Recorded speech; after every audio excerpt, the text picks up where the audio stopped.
Hello, this is my research paper on medical doctor versus physician assistant or associate. I considered both of these for career options, but upon just graduating college with a psychology degree and the pandemic occurrence, I needed to reroute my then retail management career and quickly. I ultimately opted for dental assisting as it was less expensive of a startup cost and would get me more securely employed faster, as the DA is a short certification program. Both career options, medical doctor and physician assistant, do give the opportunity to specialize in a specific area of medical study after a brief overview of each in clinical rotations near the end of the program, such as dermatology, psychiatry, internal medicine, etc. Any residency a graduate chooses for specialty would be completed after your initial course of study. For an MD, this is 4 years of medical school. For a PA, 2 years of a PA program. Both programs are equally competitive and rigorous in study.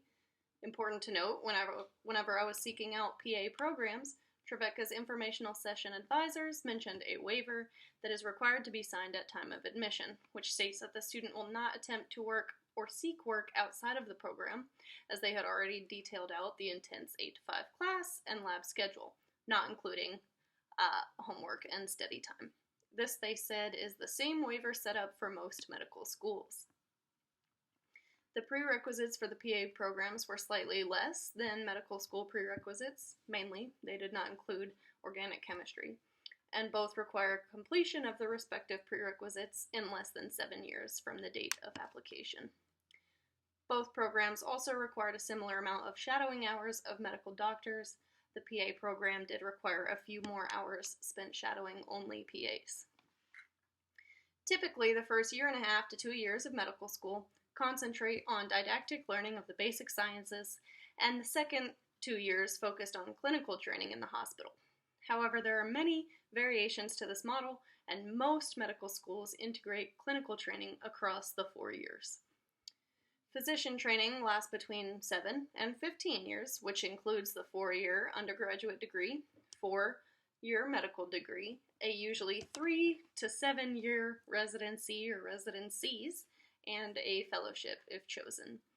Board certification requires a specialty residency and additional board certification exams.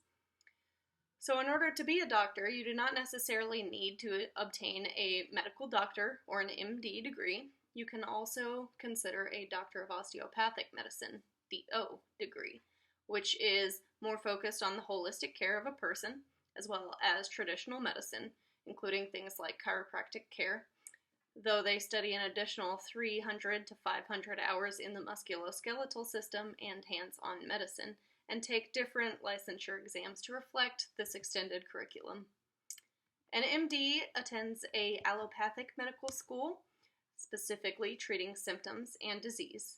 When treating patients, this results in acute treatment care and preventative monitoring care. Doctors of osteopathic medicine are most easily equivalent to primary care physicians, focusing on health education, disease and injury prevention to accomplish the goal of helping each patient achieve total wellness, using all the same methods as an MD, but DOs can equally specialize in any area of medicine. Additionally, there are MD-PhD joint programs that will take a little bit longer to complete, but allow research to be a major part of the curriculum and include a dissertation. A proposed benefit to these is that while you are researching, many schools will pay a stipend for living expenses. There are some career options for a medical doctor, including, but not limited to, direct patient care, indirect patient care, so working in a lab, and pathology, physician scientist and research, and teaching, in a number of settings, including private practice, group practice, academic medical centers, research labs, hospitals, HMOs, clinics, industry, military, or government. A private practice is more likely to be owned by a single or small group of doctors, and they have a large role in business-related expenditures of the office, whereas corporate settings tend to operate businesses above the doctor and allow patient care to be the doctor's focus. Differences in setting can alter not just business responsibilities and ownerships, but also pay schedules for doctors. A doctor in a private practice may take his or her salary after business expenses such as salaries, rent, supplies, etc., and would do so out of the profit margin of the company, usually all paid out to the owners or physicians. If the proprietary doctor also employs other doctors, they would receive a fixed salary and potentially a bonus of the profit. Only 47% of doctors remain in private practice, though, based on 2016 data from the American Medical Association. During the 1990s, corporatization of healthcare became more common and offered managed care with guaranteed salaries, which may or may not have bonus incentives attached and is still the most often structure used today.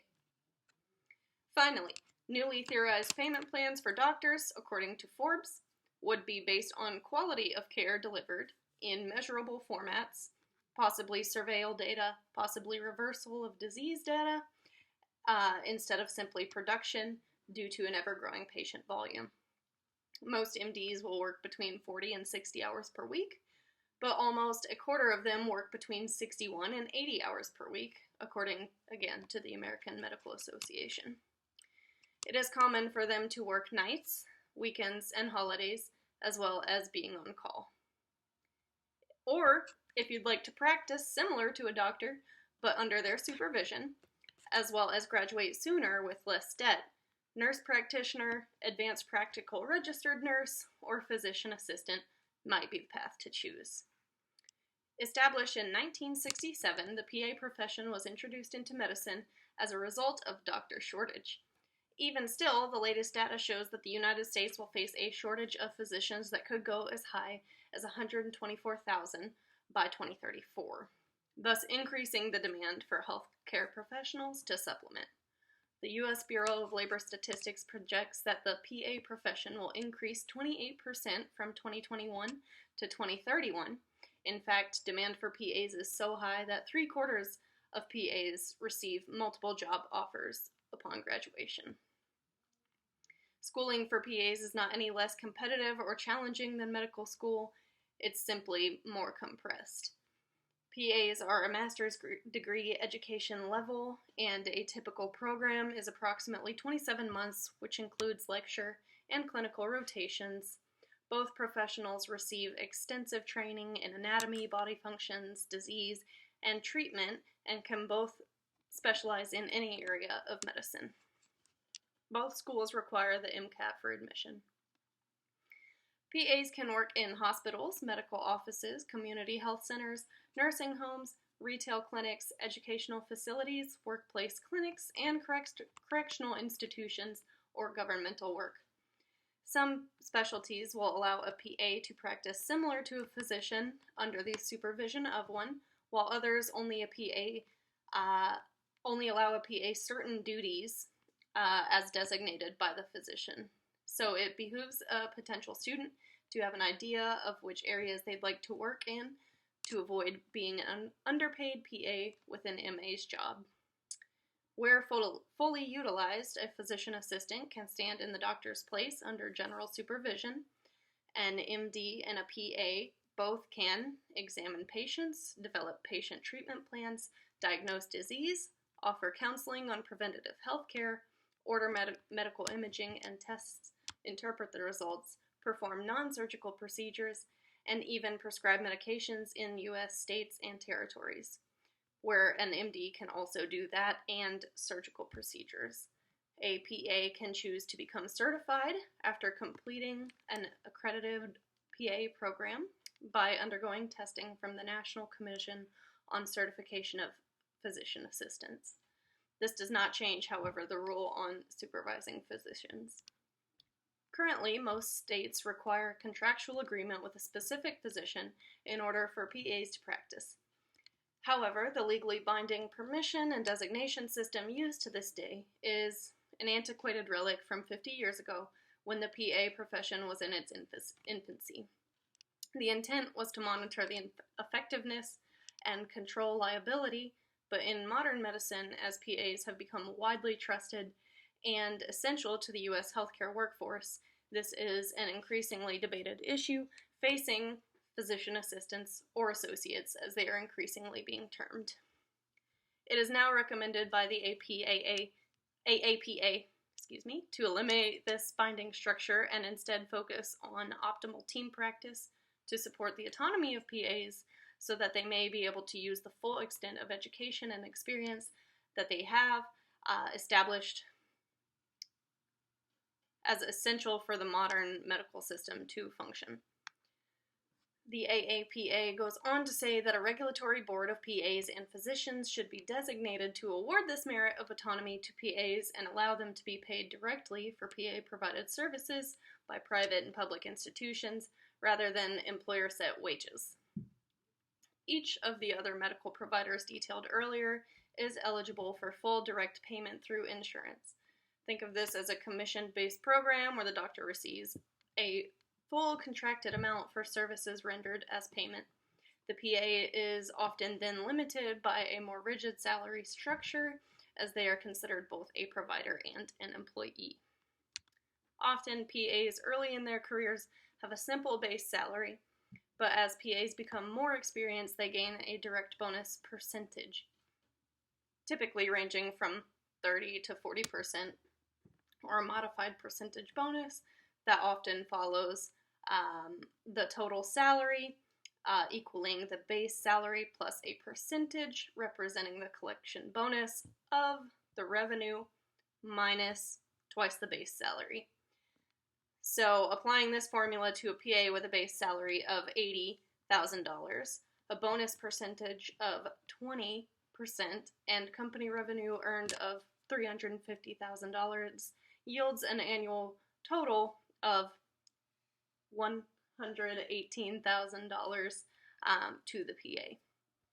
While a bonus structure appears to be a net positive, PAs are often on the receiving end of unfair or unintended reimbursement problems, especially when working at a certified rural health clinic. Due to federal mandates, rural health clinics must provide a range of diagnostic screenings to best serve the rural communities. Federal mandates also control reimbursement policies that often result in PAs functionally performing free labor since payments are made directly to the health provider of the test, namely the supervising doctor, and since PAs cannot be paid directly, PA-provided work in an RHC that insurance denies coverage for is taken as a loss by the provider. A major difference between the two professionals is lifestyle. Physician assistants are more likely to have a regular schedule and on average work 40 hours a week, and on occasion they may be required to work additional hours or be on call. Finally, the estimated debt upon graduation from the UK medical school is $272,000 for the in-state class of 2026 and $308,000 from University of Louisville Medical School for in-state class of 2026. Whereas the Trevecca PA program is about $127,400 from Trevecca Nazarene University. A PA can expect to make about $112,000 per year and a DA $208,000 per year. The Public Service Loan Forgiveness Program, the National Health Service Corps, Health Resources and Service Administration, and other federal programs can help medical professionals repay any loans accrued in medical school in exchange for practicing in rural, tribal, and urban underserved settings for a period of time usually equal to the years paid of study. Both health professionals and many others are required to complete continuing education requirements every year to maintain their licensure. In closing, either path is a good one, and there are many routes in medicine that one can pursue as long as someone knows what to expect of a career from thorough and thoughtful research. I feel they will find their preferred place. Thank you.